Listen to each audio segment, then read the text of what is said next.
Yeah, it's I Yeah, this one goes out to all my in-house out there. And all those going through problems. I want to say to you, God love you. God bless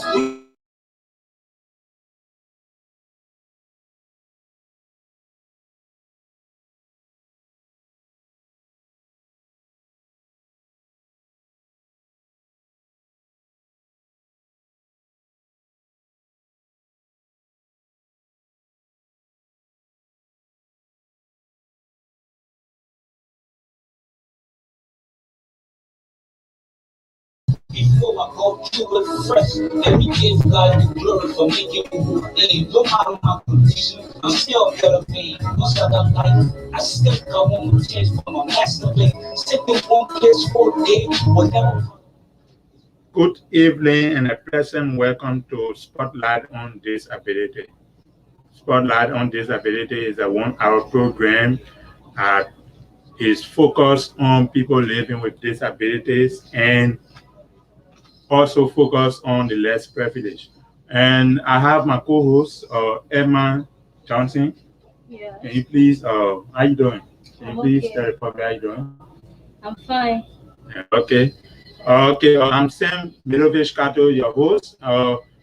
This program comes on Brush FM 94.7 every Saturday from 6 to 7. Today we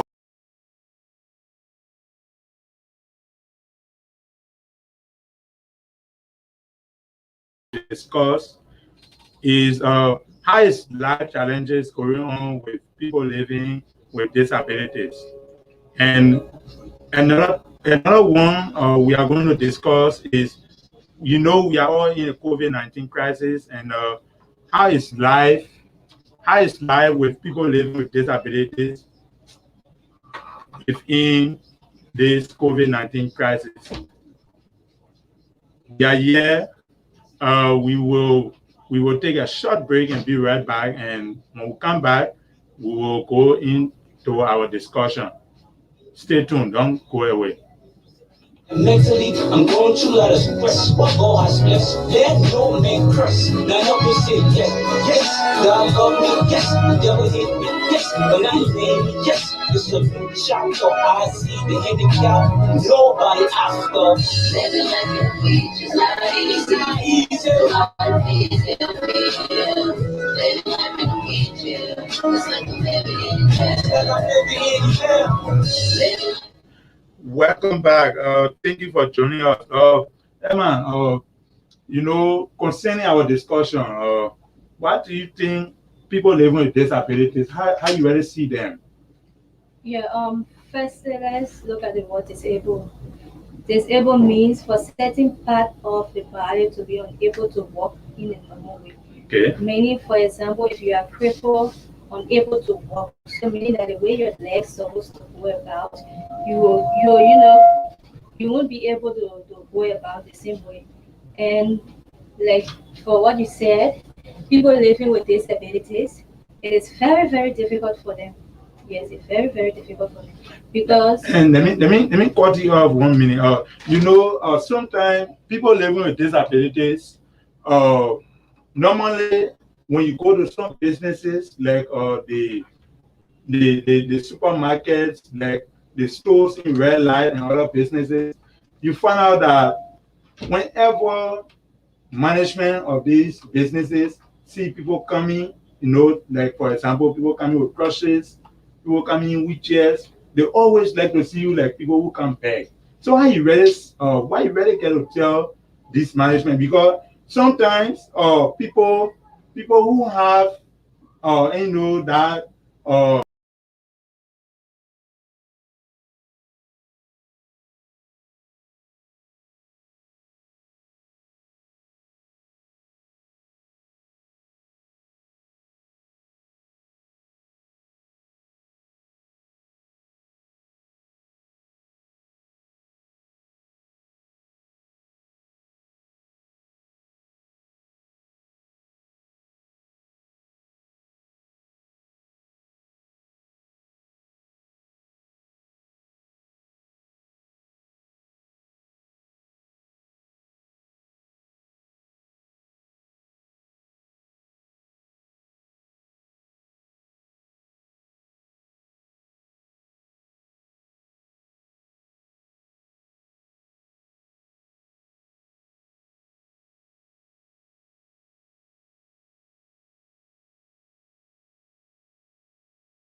you will see the entire life is going on.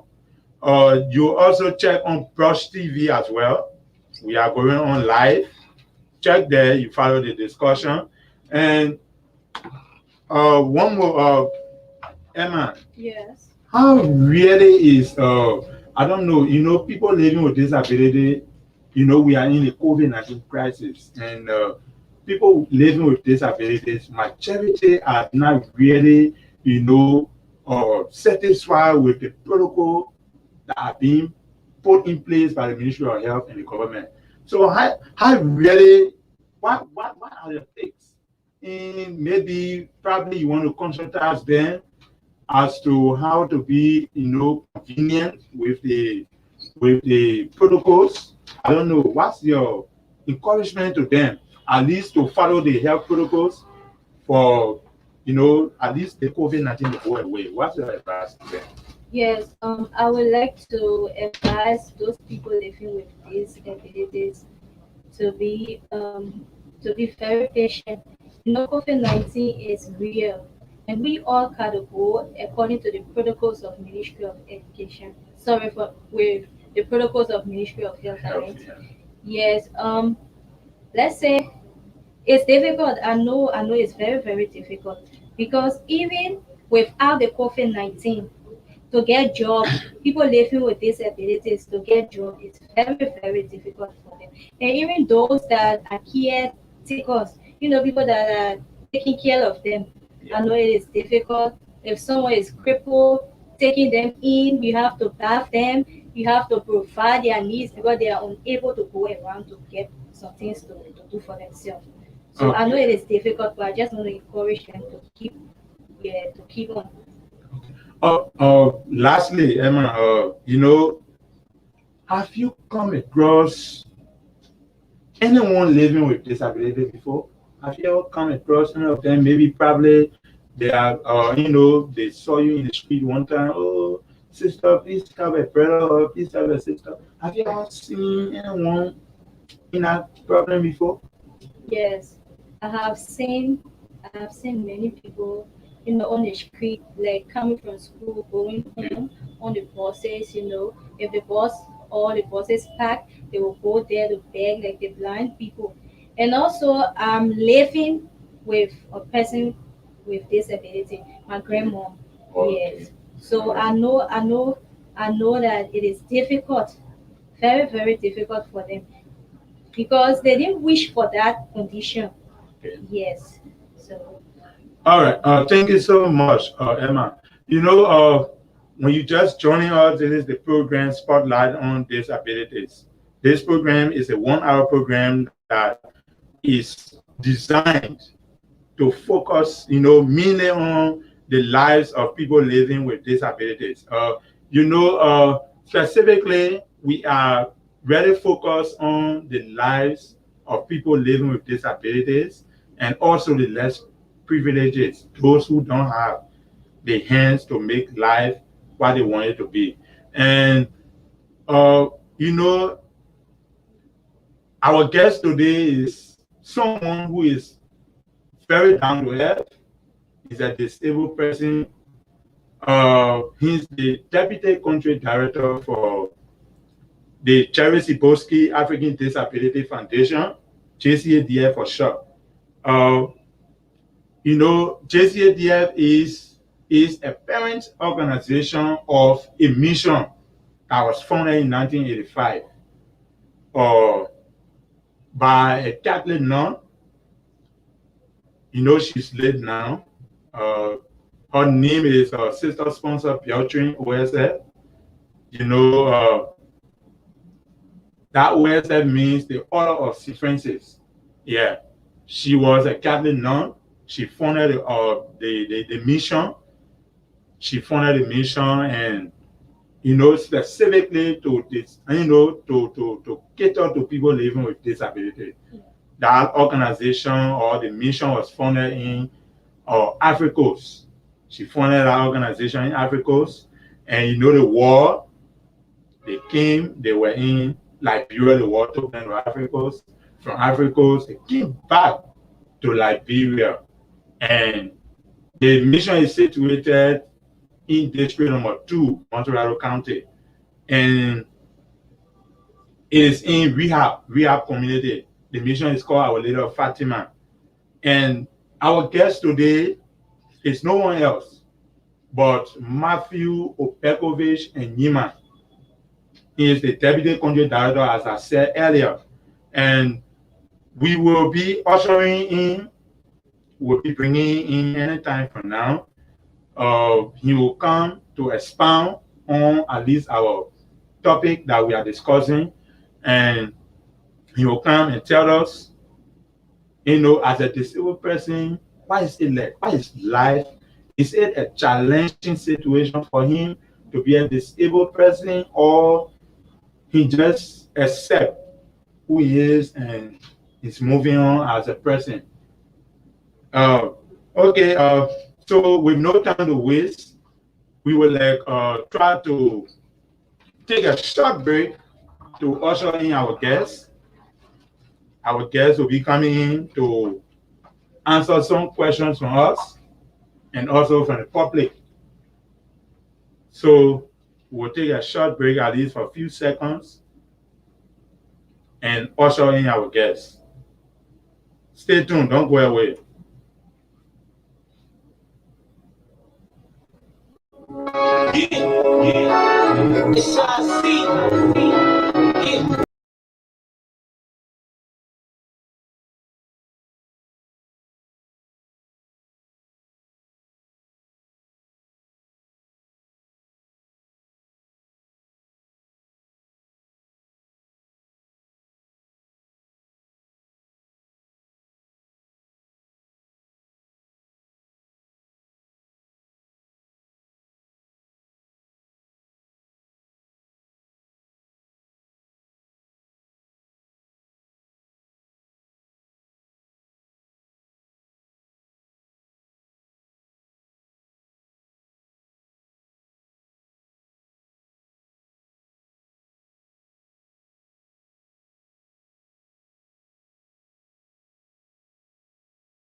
Thank you so very kindly for rejoining us. As I was saying, our guest is a humanitarian, he's a down-to-earth person, he's a disabled, and he's a father as well.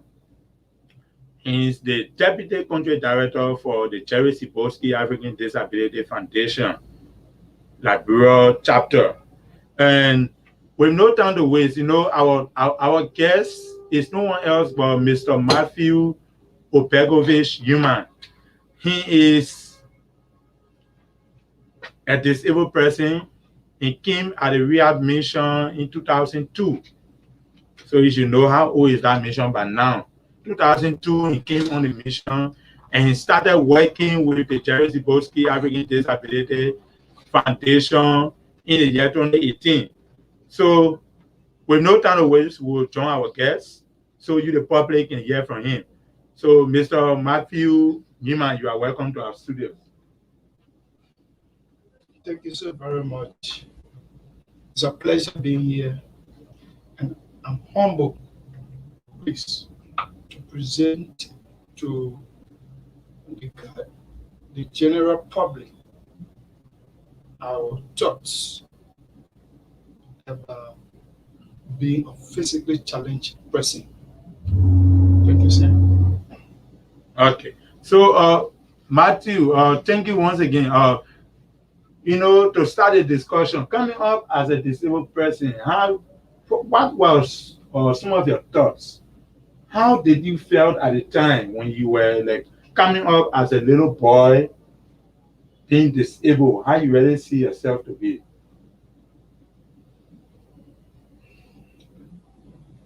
Making this reflection is something very difficult to do because we have some challenging times. And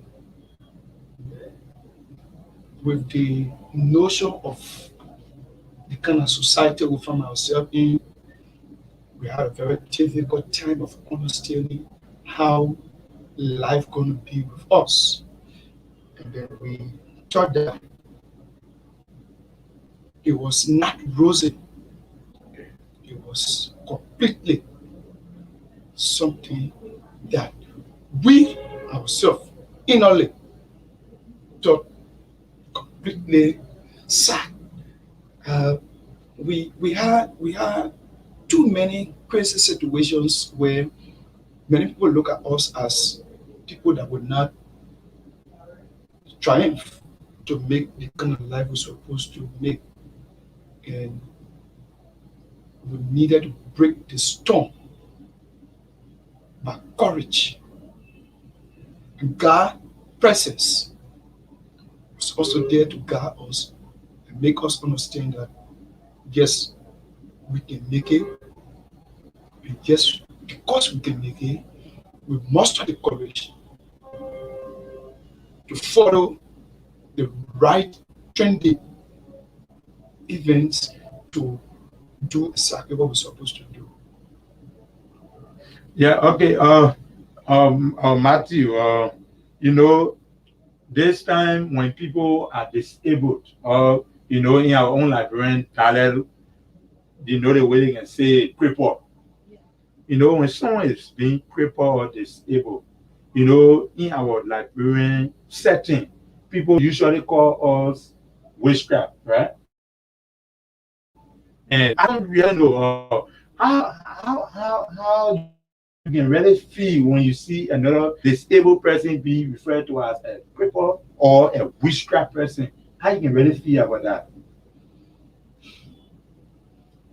I don't think since I've been refined and understood exactly the existence of life, going to school with people with that that we refer to as physical, Okay. scoring scores, making grades like them, and even more than them. I try to think that we are not crippled, we are not disabled, but we are physically challenged. That's the reason why we do things more than most of them. So our thought has never been that we are crippled or people that can't do anything. Our thought has been refined. We are grateful, very, very grateful to the Jerry Siborski African Disability Foundation for making us understanding that life, being physically challenged, is not the end of life, but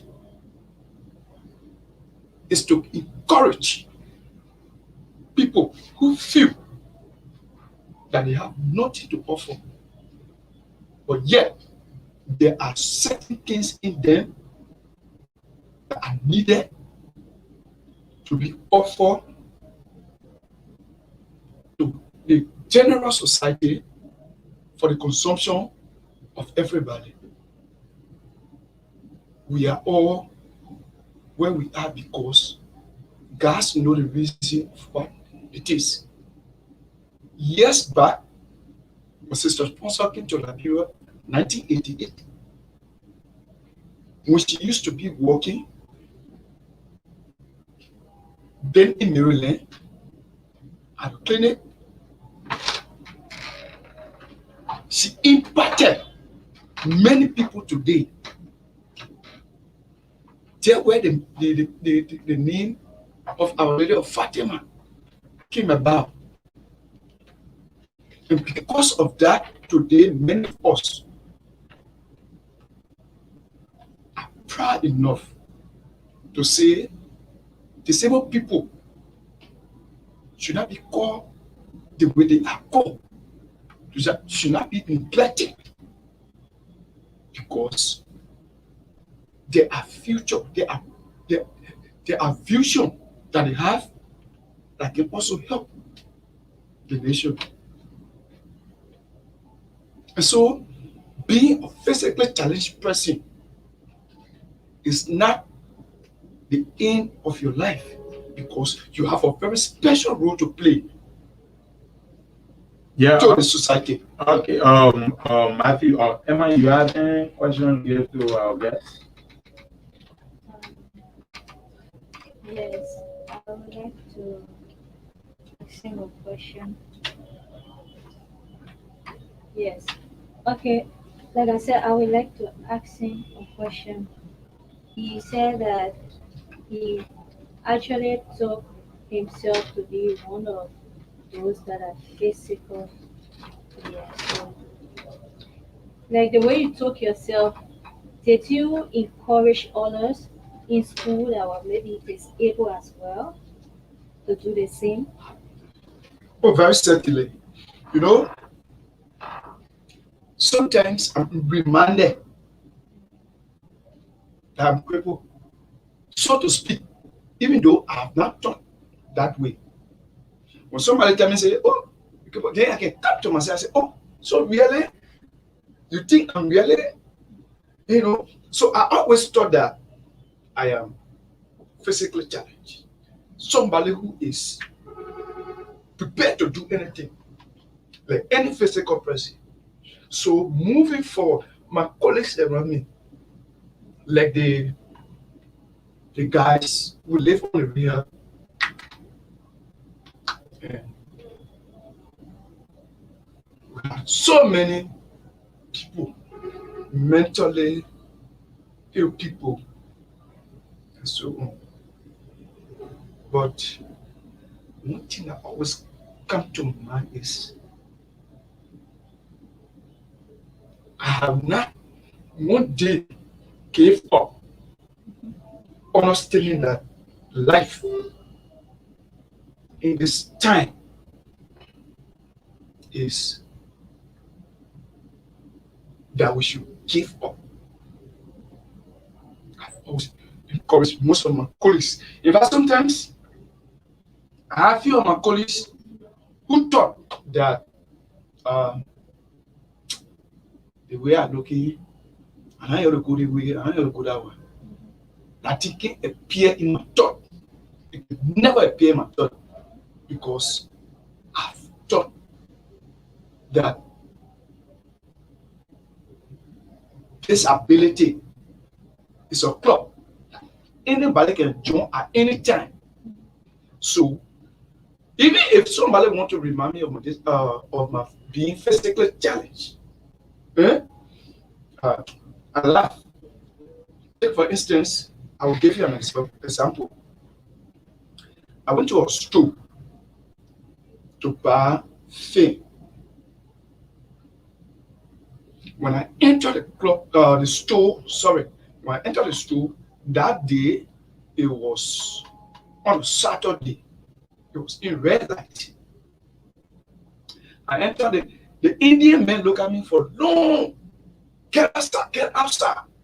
I will not go by the accent though, but he took $10, roll it to me, say, take the money, get outside. And he thought in his mind that I went to ask him to beg for money. Mm-hmm. We are still begging for money. So when he rolled the money to me, I'm looking for no, everybody in the store stood looking at me. So I said, I had to proportionally respond to this young man. I thought for long. I took the thing and I put it into me. Took all the money from my pocket. $100. I added it on it, then enroll it back to him. I told him, say, I never keep in your store to beg for money. The reason why I keep here is to promote your business. In fact, I should not have been doing it because I should be promoting Liberian businesses. But I keep in your store to promote your business. So that respect, that courtesy should be given me. That's part of my physical, disability. But then he left from behind the counter and came to me. Everybody in the store started begging me, telling me sorry. So we have had a kind of refined mind from the orientation from where we came from. Okay, Matthew, thank you. I've heard about that story before. I think it was so pathetic to have heard that before. Okay, lastly, before we take calls, I would like to know, as a disabled person in this entire COVID-19 crisis, COVID-19 started since 2020, right? And I would like to know, as a disabled person, in fact, as an organization working with disabilities, what are some of the challenges, you guys, encounter on a daily basis as a disabled organization or as an individual? What are some of the challenges? When I was entering the studio, Okay. I listened to the song that was being sung. Yeah. Life in the wheelchair. It's not easy. This is something that must be effective. It is completely a sound of sorrow. Sure. Even out of COVID,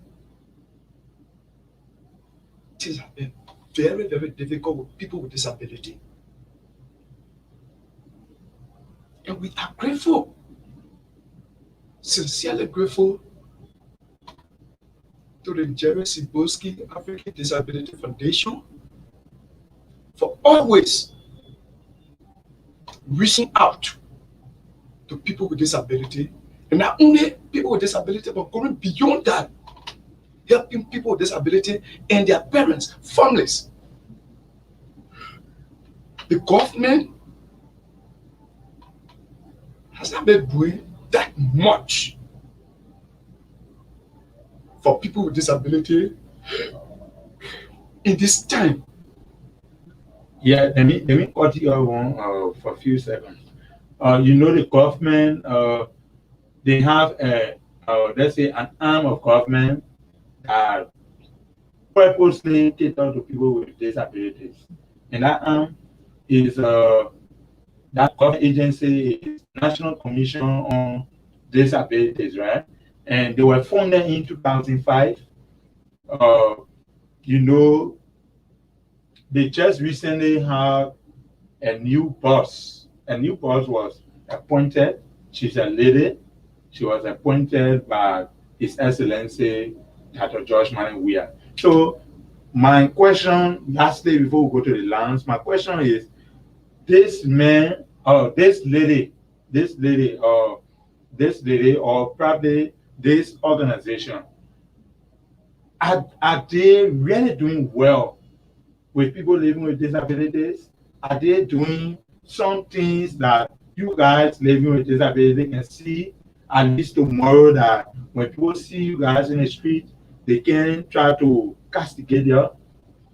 No, what I think is, I don't want to speak on the presidential appointment on people with disability. Okay. I want to speak directly on my organization. I think my organization is doing more better than the government. Okay. All right. The Jerry Siboski African Disability Foundation has been impacting people with disability across We got more than 500 persons in different counties.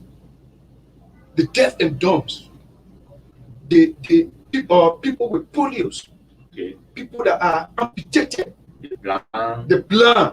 Okay.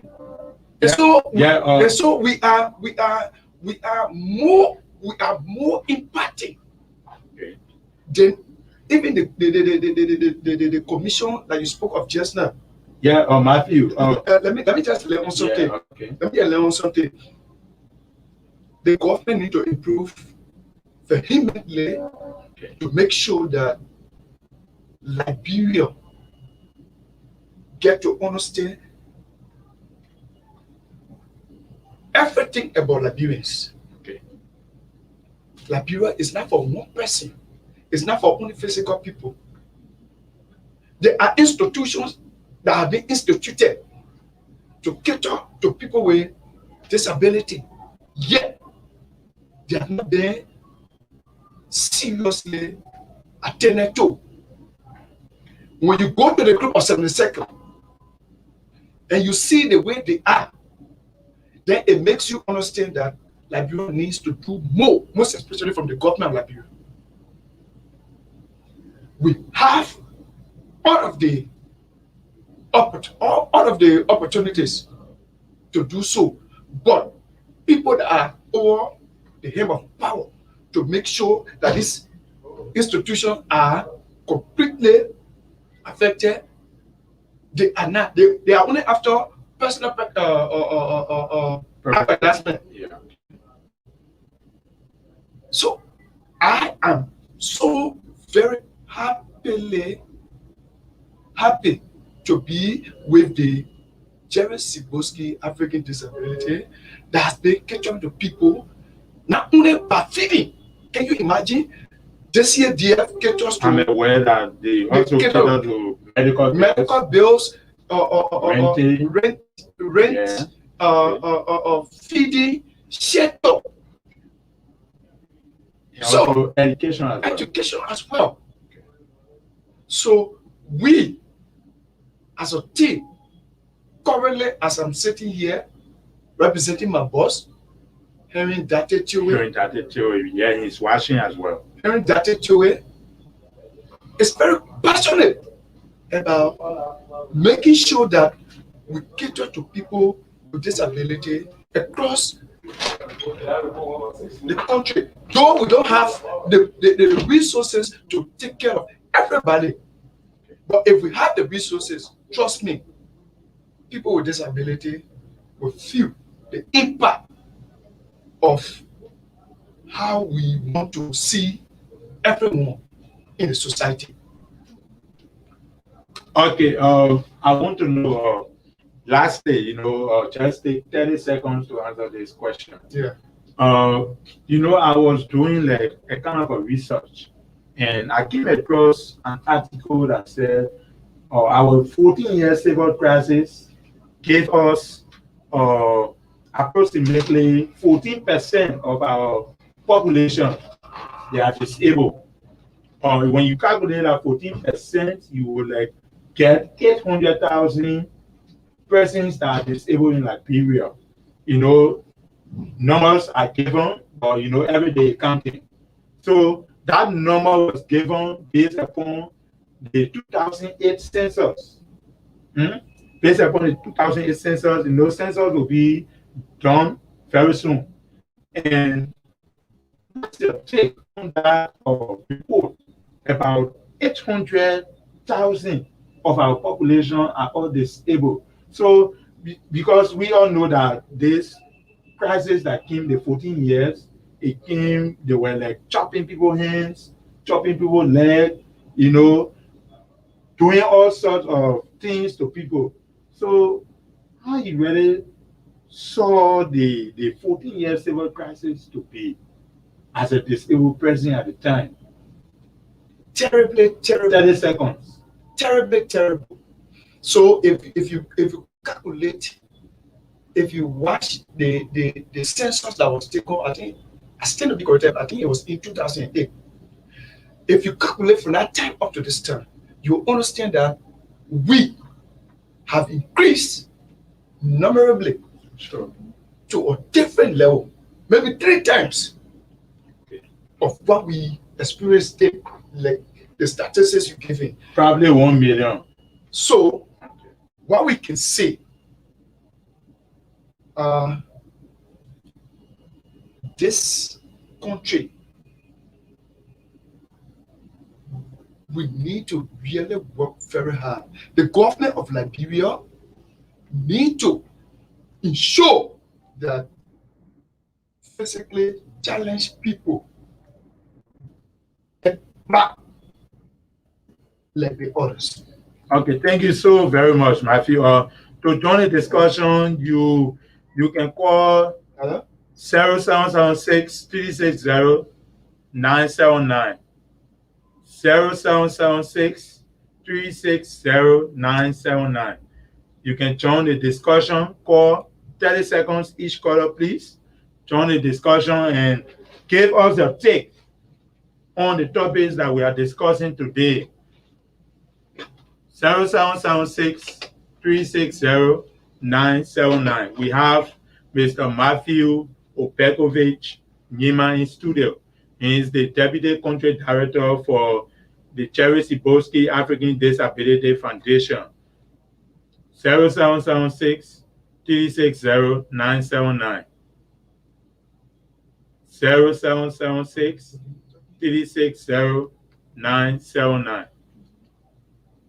And Matthew, you know, I was like doing another research on the National Commission. Okay, we have a call. Good evening. Yeah, good evening. My name is William Zumi. Come again. I'm from Itima Board, and I would like to take part in the present discussion about the disabled in the process of Nigeria. Yeah, let's hear you. Yeah, as the controversial of the situation in Nigeria, I too am very disheartened that the government and the private sector are not taking steps to help the physically disabled and the mentally disabled in the Republic of Nigeria. And our organization is a child organization, and we are very young, but we are actually trying to help, the disabled in the Republic of Nigeria. We ask the government of Nigeria to step in and actually contribute towards the guys. Because it is important, and we have those that in need. And we cannot, our government cannot, and the private sector cannot, then who are they going to be help? So I actually thank God that you guys host such a program, which is, it is the part of income for me, to enlighten the mind of the government and the private sector so they have this passion. Thank you so much. You get it right. Yeah, thank you for calling. You get it right. This is the only radio station that have a specific program for people living with disabilities. Yeah, so you can do the same. You can call in 0776 360 979. You can do the same. Call in and join the discussion. We have in studio our brother, Matthew Opekovich Yima. He's from the Jerry Siboski African Disability Foundation. He's also a disabled as well. As I was saying before, okay, we have another call. Good evening. Yeah, good evening. Your name and where you call from? My name is Imara Jitoka. Okay, Emmanuel Topa. Where you call from, sir? I come from the Puebla. Okay, let's hear you. Thank you. 30 seconds. 30 I seconds. would like to tell you again, thank you. Okay. Obegovich, Matthew Obegovich and Juman. He is a fellow who has fought disability to all extents. And from my angle, Let me first say that I don't disregard his issues, but I look at him to be a very physical person. And then besides his exposé, is the kind of person that is trusted, and we believe in him as a hero. This guy is so wonderful, honestly. And we can't get any other nomenclature attached to him, but he's a friend, brother, father. And from the angle I call from, you will know that everybody got radio to that ear just to hear his tune. To tell you the level that he has gone with his friendship, family line, and beyond. So if I hear about two, I will let him say thank you again. You man, you thank you so very much. Thank you, Emmanuel, for joining us. Okay. Thank you. We would like to take our last call because time is man's worst enemy. We would like to take our call before we can go. Okay, our last call is on the line. Hello. Hello? Yeah, your name, where you call from? I'm standing there, I'm walking around. Hello? Hello, you are live. I'm standing there and I'm walking around Pack up in, yeah, let's hear you, Andy. Yeah, I'm happy and Andy, your background is not safe. Please, can you please change your location? Okay. All right. As I was saying, Emma, do you have anything to say to our guests? Because we are like wrapping up. Can you say anything to our guests lastly before we take our leave? Yeah, well, I would just like to encourage our guest in studio, like the way he has already accepted his condition. Yes, I pray and hope that you will also be able to encourage others to also accept, because other people, they don't have the knowledge that you have now. So it's possible that seeing themselves in that condition, some of them are not born that way. Yeah, because of maybe illness or so. So seeing themselves in that position, sometimes they get angry and then they do something to themselves. So I would just like to encourage you to also talk to them. Yes, to educate them as well. Okay. Because of time, Matthew, can you please give us your parting comment? Because we are like, time is man's worst enemy. So can you give us your parting comments, your encouragements to the public out there who are living with disabilities, so we can take our exit? Okay, it's good. Firstly, I want to say thank you to the management of this Brush FM for having me hosted today. And it's always a pleasure to be on your platform. And we are grateful for the great improvement that you guys are carrying on here. And I want to say one thing to the public. I said it, but maybe it was not captured. This is what I want to say as party comment before I leave the studio. Liberia is for all Liberians. There are no other Liberian more than their friends. We are all Liberians. Whether you're blind, you are deaf, or you are physically challenged, we are all Liberians, and we also have the same kind of blood in us. So nobody should underestimate anybody just part of their conditionality. So finally, I would like to say thank you, a club that anyone can join at any time is disability. Thank you so very much. A club that anyone can join at any time is disability. Thank you so very kindly, Matthew Opegovich Jiman, for honoring our invitation. This program is a 1 hour program that has been designed by the management of this station to to bring to you the public some stories from people living with disabilities, how their lives are going, how they are feeling in being a disabled person. So you can join us this same time next week. We are here every Saturday from 6 p.m. to 7 p.m. Liberia time. I've been your host, Saint Milovic Kato, alongside Marcus Lee Emma Johnson. Marcus Lee Eman Johnson. Until you hear this once again, will be next week, Saturday. Thank you very much for joining us.